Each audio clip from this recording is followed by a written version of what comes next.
नमस्कार दोस्तों स्वागत है आपका एक और शानदार वीडियो में। दोस्तों जिसमें बात करने वाले हैं क्लास 10th वालों के लिए फिजिक्स का पहला चैप्टर। इस वीडियो के माध्यम से हम डिस्कस करने वाले हैं प्रकाश का परावर्तन। तो ये वीडियो वन शॉट होने वाला है। मैं पहला चैप्टर एक ही वीडियो के माध्यम से पूरा क्लियर करने की कोशिश करूँगा। जो मेन पॉइंट है उसी को इस वीडियो के माध्यम से मैं आपको प्रोवाइड करूँगा। तो वीडियो मेरे तक बने रहेगा। तो चलिए वीडियो को स्टार्ट करते हैं। तो दोस्तों पहली मेन पॉइंट है वो आपकी एग्ज़ाम के पॉइंट ऑफ व्यू से बहुत ही महत्वपूर्ण है। तो देखते हैं पहली पॉइंट, प्रकाश का परावर्तन। जी हाँ दोस्तों, प्रकाश का परावर्तन ये आपके एग्जाम में दोस्तों 3 मार्क्स में इससे रिलेटेड क्वेश्चन पूछे जाते हैं।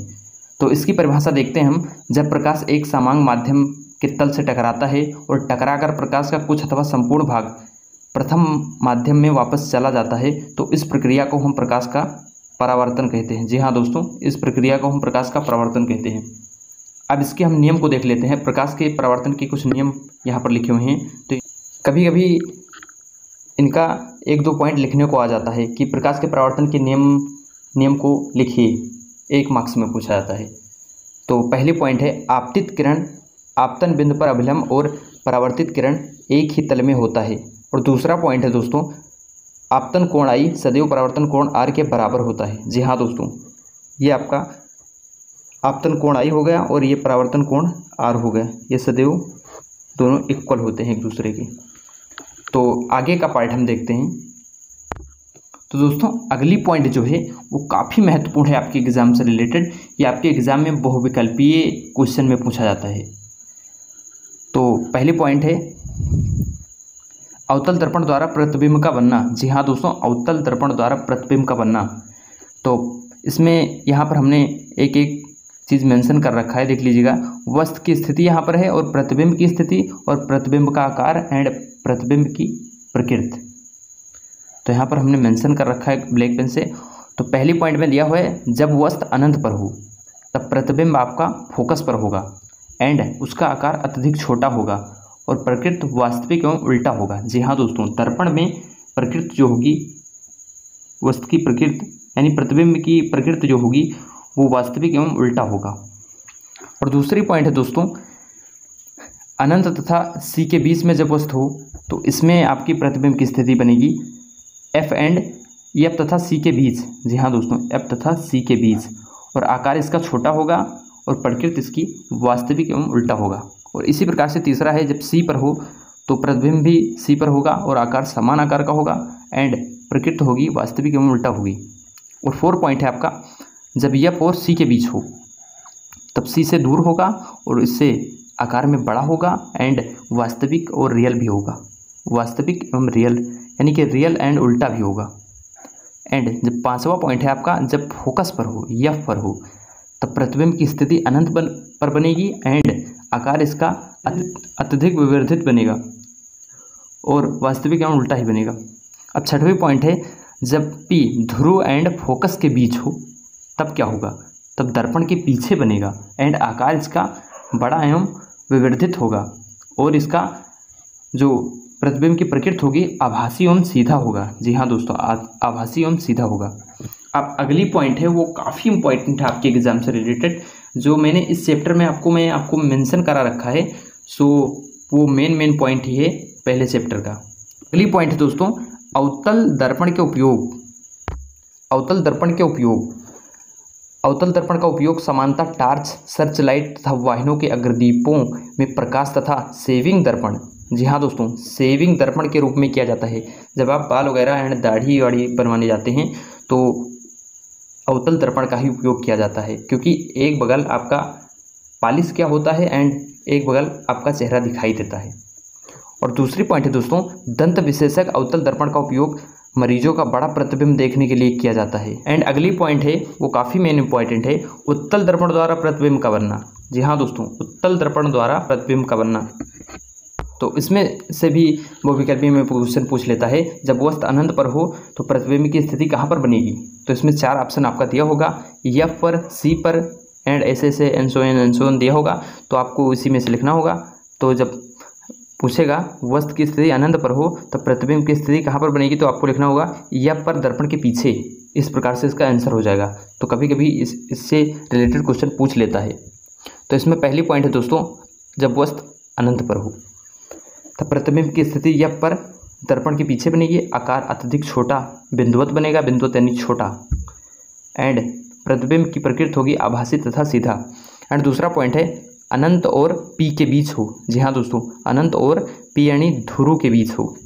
तो इसमें होगा ध्रुव तथा एफ के बीच दर्पण के पीछे प्रतिबिंब की स्थिति, इसका आकार छोटा होगा, प्रतिबिंब की प्रकृति जो होगी आभासी एवं सीधा होगी। अब नेक्स्ट पॉइंट देखते हैं दोस्तों। अगली पॉइंट है दोस्तों उत्तल दर्पण के उपयोग। जी हाँ दोस्तों, उत्तल दर्पण के उपयोग, ये भी आपके एग्जाम में 1-2 मार्क्स में पूछ लिया था क्वेश्चन, 1-2 पॉइंट लिखने को आ जाता है। तो इसका उपयोग देखते हैं। उत्तल दर्पण का उपयोग सामान्यतः वाहन के पश्च दृश्य दर्पण के रूप में किया जाता है। पश्च का मतलब पीछे की ओर। जी हाँ दोस्तों, पीछे की ओर, जिससे ड्राइवर को अपने पीछे के बहुत बड़े क्षेत्र को देखने में असमर्थ बनाते हैं, यानी आसानी मिलती है। तो इस प्रकार से आपको हो गया उत्तल दर्पण का उपयोग। अब अगला पॉइंट है दोस्तों, वो काफ़ी इंपॉर्टेंट है आपके एग्जाम से रिलेटेड, इससे रिलेटेड न्यूमेरिकल में आपका काम आता है ये फॉर्मूला, दर्पण सूत्र तथा आवर्धन। तो इसमें हम देखते हैं कुछ मेन पॉइंट। गोलीय दर्पण में इसके ध्रुव से वस्तु की दूरी u कहलाती है, एंड दर्पण के ध्रुव से प्रतिबिंब की दूरी v कहलाती है, तथा फोकस दूरी f कहलाती है। तो इसका सूत्र होता है 1/f = 1/b + 1/u। अब अगली पॉइंट है आवर्धन।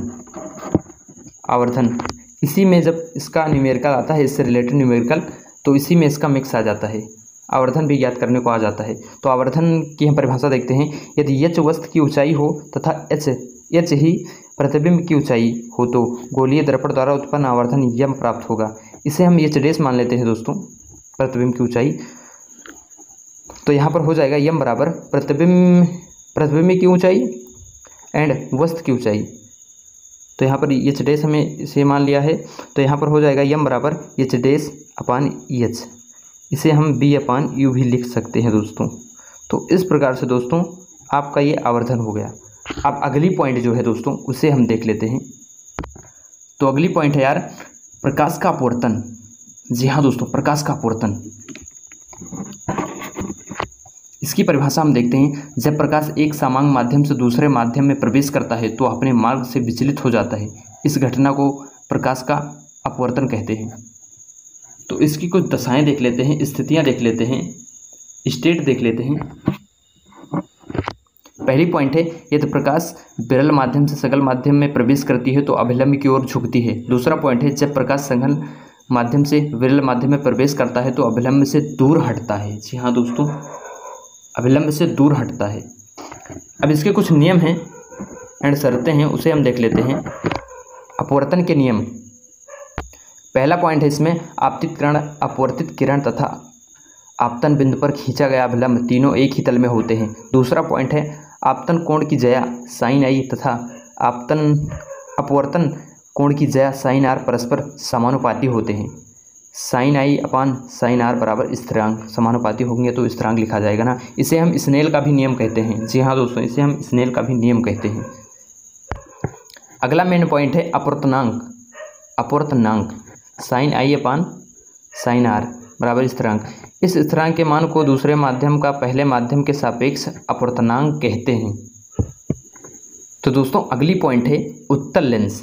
उत्तल लेंस में कभी कभी इस तरह से पूछ लेता है दोस्तों, अभिसारी लेंस की परिभाषा, अभिसारी लेंस की परिभाषा बताइए, तो आप कंफ्यूज हो जाते हैं उसमें। तो अभिसारी लेंस जो है वो उत्तल लेंस का ही नाम है।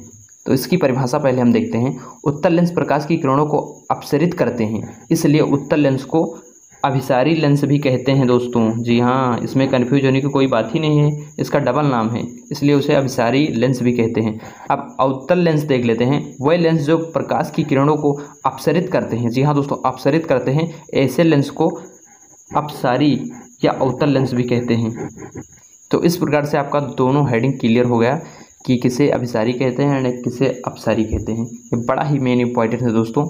तो दोस्तों ये वीडियो हो चुका है, अब टाइम हो चुकी है, बट मैं आपको एक और चीज़ बता दूं कि जो अगला वीडियो इससे रिलेटेड आएगा उसमें आपका न्यूमेरिकल मैं आपको बताऊंगा। जी हाँ दोस्तों, न्यूमेरिकल इंपॉर्टेंट बताऊंगा जो आपके एग्ज़ाम में कई बार आ चुके हैं। तो दोस्तों बस आज की वीडियो में इतना ही। यदि आपको वीडियो पसंद आए तो वीडियो को लाइक कर देना और चैनल पर पहली बार आए हो तो चैनल को सब्सक्राइब कर लेना। मिलते हैं किसी और नेक्स्ट वीडियो के साथ, तब तक के लिए जय हिंद, वंदे मातरम।